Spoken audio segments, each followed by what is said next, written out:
Hey, I'm CJ Quick with Intelligent Canine. Thanks for stopping by. In this video, we're going to build on Ollie's remote collar skills on the walk. Let's do this.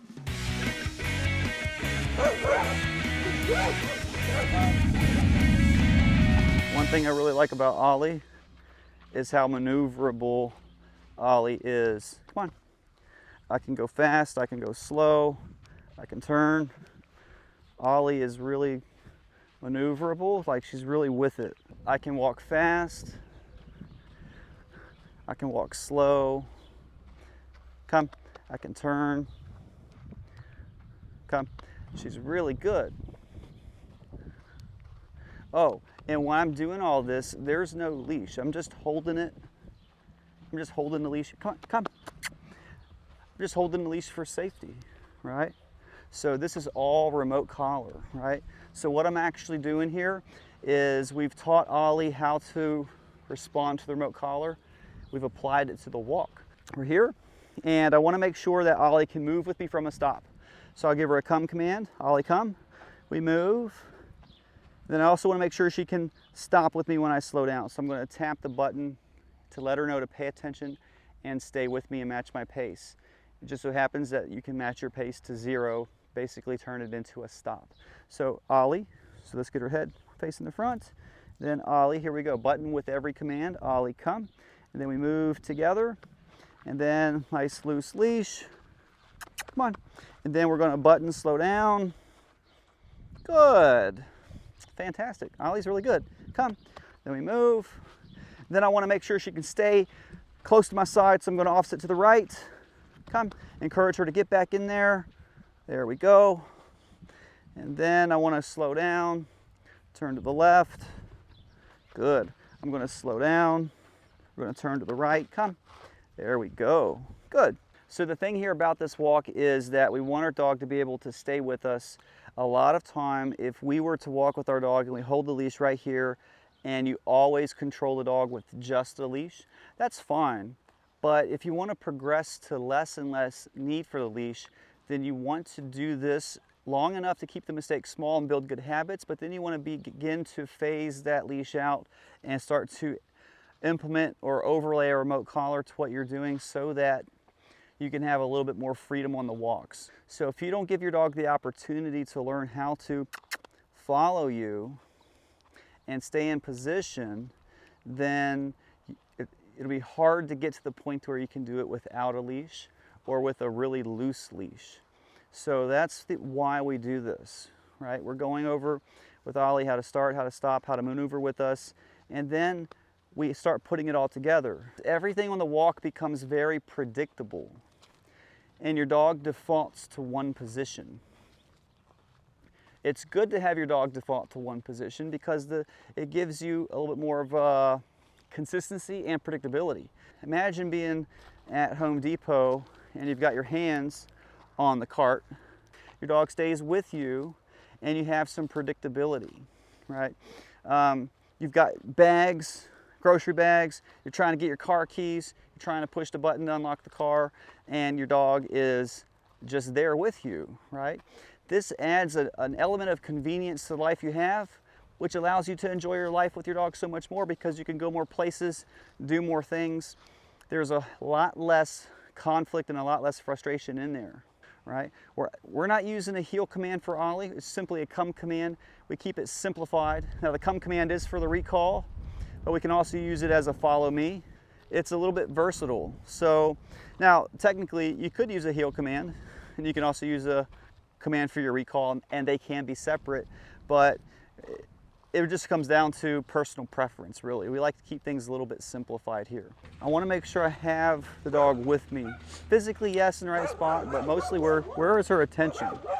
If her attention's going all over the place, then her mental excitement starts to spiral, and then the higher chance she's going to react, but also when the reaction happens with that much excitement, it's a bigger reaction. So use the leash to keep those mistakes small, but we're also using the remote collar, and as we work her through these distractions, we get to loose leash, mostly communicating through that remote collar. And that wasn't tough to work her through. That was really good. We're going to stop and sit. Sit. Good. Let this motorcycle head drive by. Good. That's a new Harley. I don't know what that front end is. Come. That might be one of those new for 2019 deals. So it's really cool to be able to take a dog and dial in their attention so you can walk. And your walk is so natural that you can swing both your arms and you feel relaxed and the dog is with you. And if I don't look down, all I feel like I have is a leash in my hand. I don't even feel like there's anything attached to the other end of it unless I look down to confirm, yep, there's a dog, because the dog is so with me. The dog is not pulling. So we're going to come up here. There's typically some huskies up here, and we've also got several horses, lots of chickens, and some goats. So we like to get a little bit of everything in the distraction category here. See this offset here? I'm going to sidestep, come, and help her get back in there. Good. I'm going to tell her good when she gets there. Now I did that with the remote collar, right? Come command, come. Encourage her.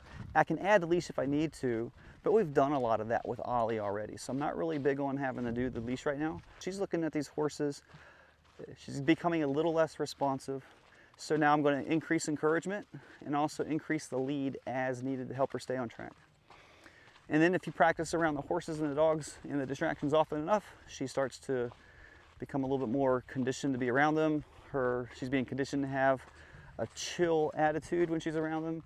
They don't distract her as much, and then life gets easy. Before you go to the store, the pet store, or the hardware store, before you take your dog into any of these places, it will be really good for you to have your dog walking nicely. That's the whole point of this video in the first place. Your dog walks really nicely with you, and then you enforce that same idea anywhere else you go, and life is good. But if your dog doesn't walk nicely for you, when you're right outside the house or in the neighborhood or in general, how is it going to be when you do walk into an establishment where there's way more distraction and way more people trying to talk to you because you have a dog? Or maybe even bypassing you and talking directly to your dog, which is a little bit unfair, but that's a situation that many dog owners face. What do you want your dog to do when you answer the front door? Help your dog achieve that, build that as a skill, make it a habit, make it a lifestyle habit. What do you want your dog to do when the kids are running around playing and you have a herding breed that might like to get excited and run around with the kids, potentially nip the heels? What do you want your dog to do when you are handling food in the kitchen and you don't want your dog under your feet, and maybe you're chopping up vegetables and you're handling sharp objects and you don't want to get bumped in the side of your leg and then chop your finger off? When you sit down and have your own food, what do you want your dog to do? You can structure all of these situations, and a lot of these are very common daily situations for just about everyone out there, or for at least most of you. Thanks for sticking with us in the video here. We really appreciate it. What I want you to do is take a look at if you haven't seen it yet, at one of our intro to prong collar videos. Get your dog started a little bit with the prong collar and then start moving into the e-collar. It's really important that you have better directional guidance with your dog. That's better directional guidance with your dog when you do begin to implement the remote collar, and then just see how far you can take it. Make it a little challenge for yourself and your dog, how far you can go with it. How far can you help your dog understand the remote collar to stay by your side during a walk, and then begin to practice in more places with more distractions. You might actually surprise yourself, but it does take, remember, it does take a little bit of a commitment, some dedication to the craft, to learning it, and then applying it properly. Just remember to go slow in the beginning and only move forward as you're getting a grasp with the concept and as your dog is catching on. Any questions for us, let me know. I'm more than happy to help you. Want to make more videos for you, so stay tuned, and we'll see you in the next one.